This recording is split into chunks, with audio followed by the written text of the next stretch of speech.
In this video, I want to talk about 5 scams that have become so normalized that we don't even recognize them as scams anymore. Now, this list could probably contain 25 or more items with how crazy our world is getting, but since I'm going to go off on a tangent on a lot of these things, I'm going to keep it to the ones that I find to be the most widespread and problematic. So sit back, relax, and let's get right into it. As each day passes, there seems to be another company that jumps on the subscription-based model of charging customers for their products and services. You have companies like Spotify, Pandora, Amazon, and Adobe. Yes, I'm calling you out, Adobe. The goal being to get you as the customer hooked to their product and keep you in a constant loop of paying a subscription, even when the product or service isn't being used. And even after paying all this money month after month, year after year, you still will never outright own the product. And good luck finding the unsubscribe button on these companies' websites, or God forbid, calling and talking to a live agent over the phone. You'll be put into yet another loop by the company to keep you subscribed. So how did all this come about? Well, with music and movie services, the goal was to keep people from pirating through peer-to-peer sharing services like the old Napster or LimeWire, and the more modern use of torrents as seen on the infamous reiterations of the Pirate Bay. And with Amazon Prime, Walmart Plus, and DoorDash Dash Pass, it's all about keeping you loyal to their company and getting you to spend even more money than you otherwise would have if you had just gone to your local store and picked up the items there, or just waited a few extra days for an item to be delivered with the free shipping option. The scam has become so normalized that most people don't even think twice about it and are more than willing to see multiple charges on their bank or credit card accounts for $9.99, $14.99, and $21.99. These may be small charges as individual line items, but once you account for the Walmart Plus, Disney Plus, Spotify, Dash Pass, HBO, Netflix, and your car wash pass, these subscriptions tend to add up. Now, I know I'm going to get some flack for this, but go ahead and leave your rant in the comments below. All of these courses are a scam and are just a way for the content creators to make extra money off of you, the vulnerable broke person who thinks you can just do it the easy way and don't actually have to put in the hard work just like everyone else. When you hear things like, I've spent 1,000 hours researching how to make a viral video so you don't have to, run away and don't give them your money. Even though all this information that is being sold in these courses can be found just by doing some basic searches, people are still willing to fork over hundreds and sometimes even thousands of dollars for a product that doesn't even guarantee that you will be successful. It's one of those things, if it's too good to be true, it probably is. When you put your money in the bank, you expect it to be safe there. It's a much better option than storing it under your mattress or stuffing it in a mason jar in the back of your closet. But the truth is that as soon as you deposit your money in the bank, it is immediately loaned out to other people and businesses. This is, of course, how banks make profit. But many banks also charge monthly maintenance fees ranging from $4 to $25. This is a total scam, and the fact that so many of us put up with this just shows how naive we are in allowing the financial industry to screw us over. I mean, they are already making a huge fortune on the money that we keep in deposit, only throwing us 4% interest if we're lucky, and turning around and charging people 20 to 30% interest rates on unsecured credit cards. On top of that, banks also charge for early withdrawal fees, excessive transaction fees on savings accounts, ATM fees, foreign transaction fees, and overdraft fees, scamming you out of even more of your hard-earned money. But there is a solution to this problem. There are online banks that don't charge monthly maintenance fees. Also, there may be certain requirements that your bank has for waiving the fees, such as maintaining a certain minimum in your account, setting up recurring direct deposits, or having multiple accounts, such as a savings or credit card. When it comes down to it, talk with your bank and see what they can do for you rather than just letting them scam you. It is your money after all. The real estate industry, including real estate agents, remains entrenched in outdated practices operating in a manner reminiscent of 30, 40, or even 50 years ago. It's perplexing to me that in 2024, when nearly every sector has embraced modern technology for efficiency and accessibility, real estate lags behind. For those unfamiliar with the real estate process, whether buying or selling a home, the reliance on a real estate agent seems paramount. In the past, these agents served as salespeople, actively involved in finding listings, meeting with prospective buyers, and presenting options door to door. But today, the dynamics have shifted drastically. As a 3-time home buyer, I can attest that the traditional role of real estate agents has diminished significantly. In all 3 instances, I independently discovered every property of interest online. I'd then forward the listings to my realtor, who would meet me at the property, unlock the door, and facilitate the paperwork process through email. Even for sellers, the importance of securing a real estate agent with savvy marketing skills has dwindled. Nowadays, agents merely send a photographer to take pictures, post them online, and wait for potential buyers to browse platforms like Realtor.com or Zillow. The actual involvement of real estate agents in the process has diminished, yet they continue to charge commissions ranging from 4 to 5%. This fee structure raises eyebrows, especially when compared to other professionals involved in property transactions, such as lawyers, inspectors, and appraisers, who receive a flat fee for their services. Regardless of the property's value, real estate agents earn a percentage-based commission commission that seems disproportionate to their actual efforts. In reality, the value of the property being bought or sold should not dictate the real estate agent's compensation, as their tasks remain consistent. The idea of replacing them with a user-friendly app where buyers and sellers can schedule showings, submit offers, and handle paperwork through their lawyers seems very practical and cost-effective. However, the resistance to change in the real estate industry is attributed to powerful real estate boards operating like mafias. They utilize lobbyists to influence government policies, ensuring the persistence of outdated practices, even when they're no longer essential. The exorbitant fees imposed by real estate agents can make the prospect of moving almost financially impossible. If the goal is to sell a house and purchase another of equal value, the financial burden imposed by real estate agents' commissions could render such a move unaffordable. So I think it's high time to acknowledge that the current real estate business model is archaic and frankly appears to function as a scam. While acknowledging the individuals in the profession, it's crucial to recognize that the role of the traditional real estate agent has become obsolete and needs a radical overhaul. Is it just me, or does it seem like everyone expects a tip for everything nowadays? Maybe I'm old, but I remember a time when a tip or gratuity, as it's actually called, used to be just that. It was a small way of saying thank you after you ate at a restaurant. If your server was particularly friendly or helpful, it was a few extra bucks you'd leave behind, some spare change. But those days are long gone. Not only has the amount of money you're supposed to leave as a tip gone through the roof, now the list of people expecting to be tipped for merely doing their jobs is getting longer and longer every day. First, let's talk about the idea of percentage-based tipping, because I think this is the most illogical part of it all. It used to be pretty standard to tip between 7 and 10% of your bill. 12% was very generous, but now that expectation has gone up to a whopping 18, 20, or even 25%, and somehow anything less than that is considered an insult. That in itself is absurd. What's even more nonsensical is that the amount of effort someone is exerting has no relation to the price of the service or product you're paying for. So percentage-based tipping just doesn't make any sense, and I think it's a big scam. For example, if you go to a restaurant and order just a side of fries, your bill might only be around $4. But if you order an entire steak dinner, your bill might be $35 to $40. The amount of effort the waiter had to put in to bring that food to your table was equal in both situations. However, with percentage-based tipping, if you were leaving a 20% tip on that plate of fries, it would be 80 cents, maybe rounded up to the next dollar. On that $40 steak, 20% would be $8. So you're basically leaving 10 times as much just because you ordered something more expensive, even though it didn't affect the server's job at all. This system also means that if you eat at a more expensive high-end restaurant, you'll be required to tip a lot more money than you would for a very similar meal at a more casual, less expensive place. You might be getting the same food, but because the bill is higher,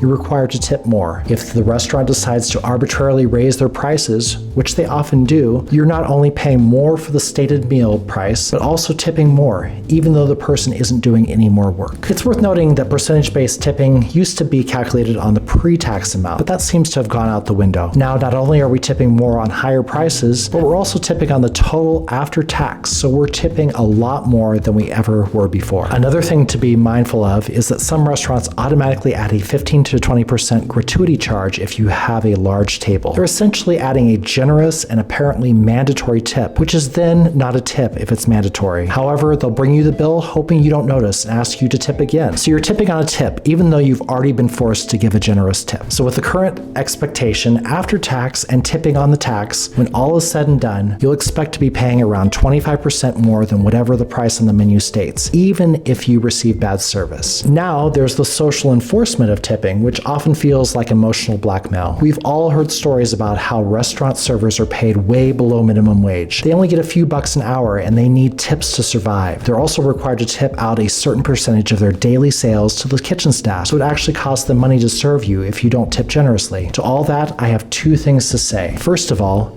it's a business's job to pay its staff, not the customers. A business that can't afford to pay its employees a living wage can't afford to operate in any other industry. This idea of asking a customer to pay for the employee's salary would be seen as insane. Somehow it's normalized in the restaurant industry. As a business owner myself, if I couldn't afford to hire someone and pay them a decent living wage, I wouldn't hire them. It's that simple. The fact that some restaurants expect customers to make up for low wages is a very flawed and unfair system. Second, in many places like California, servers now make full minimum wage, which is almost $20 an hour. While it may not be a living wage in some areas, they are making the same amount of money as every other retail and service employee. Why do servers deserve tips, but other service industry workers don't? Servers now can make over $75,000 a year after tips. Now, it's not a bad thing that they're making so much money, but the question is, why should the public be the ones paying for it? This is a huge scam. Before I go any further, I want to clarify that everyone deserves a living wage, regardless of their job title or qualifications. If someone is earning less than they should for their high-stress, high-qualification job, they need to address this with their employer, not resent servers for making good money. Now let's talk about the ever-expanding list of people who feel entitled to ask for tips. Tips used to be specifically for meals at sit-down restaurants, but now they're expected at takeout too. Hairdressers and people who do nails used to receive tips only if they were employees. Now even business owners expect tips, which makes no sense. If you're the owner of a business, you set the prices and decide what your services are worth. Why should the public feel obligated to pay you over and above what you've decided your services are worth? The tipping culture has extended to various services, including meal delivery, coffee shops, Ubers, taxis, cosmetic or beauty services, tattoos, piercings, dog grooming, landscaping, house cleaning, and more. The expectation of an additional generous tip on top of the service cost has become extremely pervasive. For instance, tipping is now expected for takeout, fast food, meal delivery, and even places like Starbucks, Chipotle, and Subway. Meal delivery apps often require you to input the tip amount when placing your order, and the person on the other side can decide whether to accept or decline your order based on how generously you've tipped. This means you're giving a tip without knowing if the person will do a good job, as the quality of service may depend on how generous you are with your tip. It's not a gratuity, it's a bribe.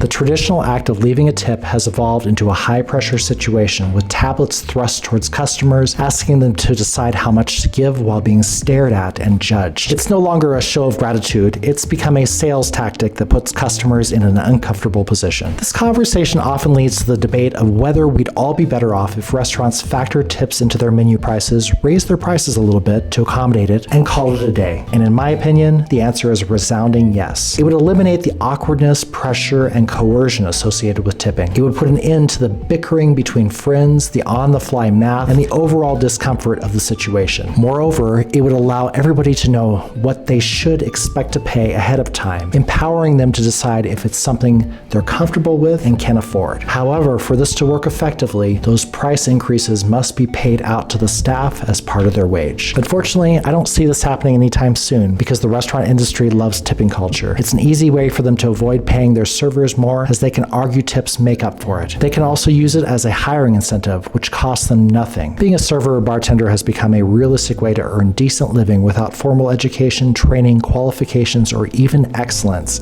at the job. Even if you're subpar at your job, people feel obligated to tip generously. On top of that, when servers receive cash tips, they often pocket the money without declaring it on their income taxes. As usual, it's the consumer who gets the short end of the stick. This cycle continues because we let it happen, perhaps out of laziness to make our own salads at home. But I definitely predict we'll see more people expecting tips in their line of work over time. I wouldn't be surprised if eventually even grocery store cashiers start asking for tips through the credit card machine as you're about to pay for your groceries. It might seem far-fetched, but given the current trajectory, it could become a reality. I'm aware that much of this is uniquely North American phenomenon. In many other places in the world, leaving a tip is not only unexpected, but in some cases seen as an insult, implying the person needs charity. I'm curious to hear your thoughts. Go ahead and leave a comment down below about where in the world you live, what tipping culture is like there, and your personal feelings about it. In case it's not evident, I'm pretty frustrated about this, as you can tell by my long rant. So for those of you in North America or anywhere else where tipping is customary, I'm interested to know if you share similar sentiments and if tipping culture discourages you from going out as much due to the added expense. Let me know in the comments section below. And if you're like me and don't like spending a lot of money, check out this video on 24 old-fashioned frugal living tips that will save you a ton of money. I'll see you in the next one.